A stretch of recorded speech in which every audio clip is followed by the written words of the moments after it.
Allez, on plonge tout de suite dans un sujet qui sort vraiment de l'ordinaire. Ce décryptage explore un document fascinant qui s'appelle l'Écho de Neptune, le code astro-théologique de la Bible. En gros, l'idée, c'est que les textes bibliques ne seraient pas de simples récits historiques ou spirituels.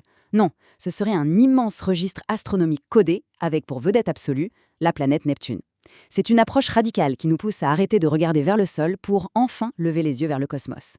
L'exploration va suivre un plan très clair. D'abord le prisme de Neptune, ensuite le dictionnaire symbolique, la signature de la dualité, le décodage de l'Ancien Testament, et enfin, on ira du Christ jusqu'à l'Apocalypse. Commençons par ce fameux premier chapitre, le prisme de Neptune. C'est vraiment la lentille indispensable pour comprendre tout le reste de cette analyse. Le document s'appuie sur ce qu'on appelle l'astrothéologie. Alors, qu'est-ce que c'est exactement ? Eh bien, au lieu de lire les textes comme la chronique de peuples du Moyen-Orient, on les aborde comme une véritable carte céleste. La géographie terrestre laisse place à la chorégraphie du système solaire. La théologie devient littéralement de l'astronomie, concentrée sur les phénomènes liés à Neptune. Passons à la deuxième étape, le dictionnaire symbolique. C'est là qu'on récupère les clés pour traduire ces mots anciens en réalité spatiale concrète. C'est fou quand on regarde ça de près. Des choses super quotidiennes prennent une dimension cosmique. Par exemple, la lumière. Ce n'est plus une simple illumination spirituelle abstraite. Ça décrit physiquement la planète Neptune qui entre en ignition. Les eaux, qui sont souvent énigmatiques dans les textes, représentent tout simplement les populations humaines. Et le pain, c'est l'enseignement spirituel distribué à ces nations. Et ça va encore plus loin avec des métaphores complexes. Prenez le serpent. D'habitude, c'est le symbole moral par excellence, n'est-ce pas ? Eh bien ici, ça devient la description de la trajectoire sinusoïdale des satellites dans l'espace. Les nuées ou les nuages divins, c'est la couronne d'hydrogène de Neptune.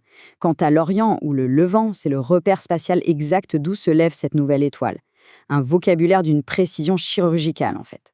Ce qui nous amène à la troisième partie, la signature de la dualité. C'est le motif qui revient sans cesse et qui ancre toute la structure du récit. Et ce motif, c'est le chiffre 2. Selon le texte analysé, la signature d'un système stellaire binaire, donc un système régi par 2 étoiles, est gravée absolument partout. C'est véritablement l'ADN de ces écrits. Regardez un peu cette liste. 2 arbres dans l'Éden, 2 chérubins sur l'arche, 2 montagnes, 2 alliances, 2 tables de la loi, 2 colonnes, 2 oliviers, 2 témoins, 2 chandeliers.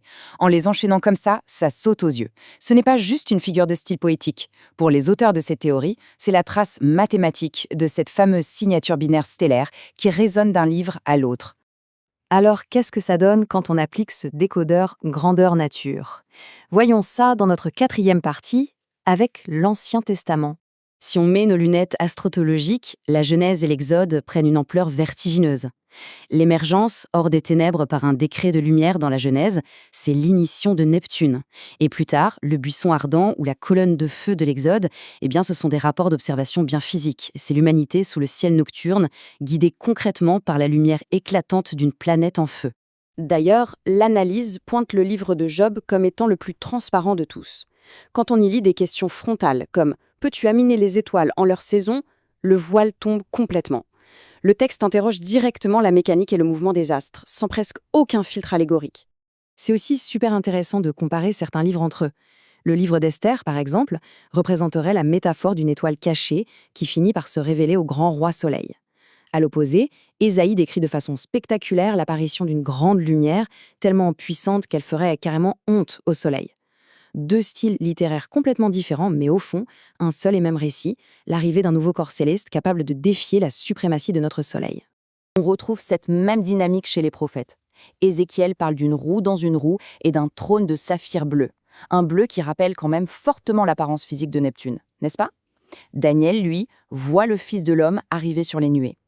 Et le Cantique des Cantiques, il abandonne l'amour humain pour devenir un majestueux ballet amoureux, cosmique, entre le Soleil et Neptune. Et que dire de la reine de Saba quand elle s'exclame « On ne m'avait pas raconté la moitié ».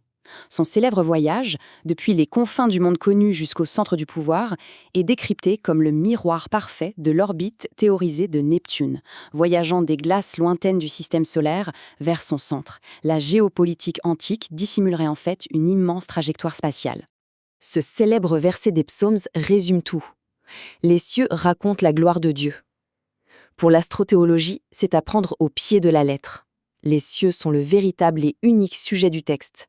Le cosmos, c'est le grand narrateur de toute cette histoire.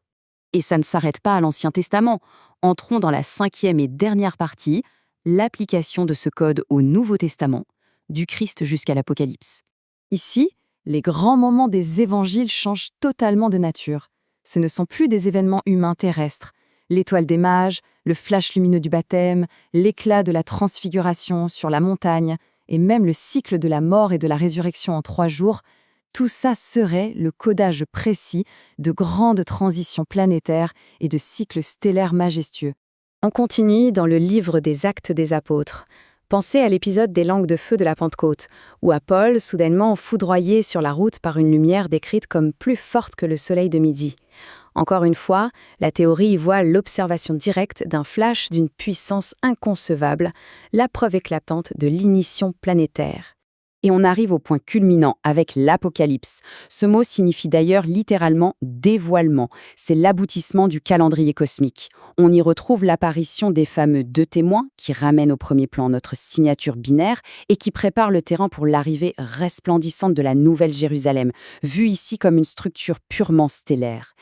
Tout ce grand récit s'achève avec cette phrase choc tirée de l'Apocalypse « Je suis l'étoile brillante du matin ». Difficile de faire plus explicite. Le personnage central du texte ne se présente pas comme humain. Il se définit directement, texto, comme un astre d'une brillance absolue. C'est l'essence même de cette lecture. Alors, ça donne vraiment à réfléchir pour conclure. Si on part du principe que ce monument de la littérature antique est en fait le carnet de bord cosmique de l'étoile Neptune, qu'est-ce que ça implique pour notre vision des religions ? Faut-il relire toute notre sagesse ancienne non plus comme de la mythologie, mais comme un héritage astrophysique soigneusement codé ?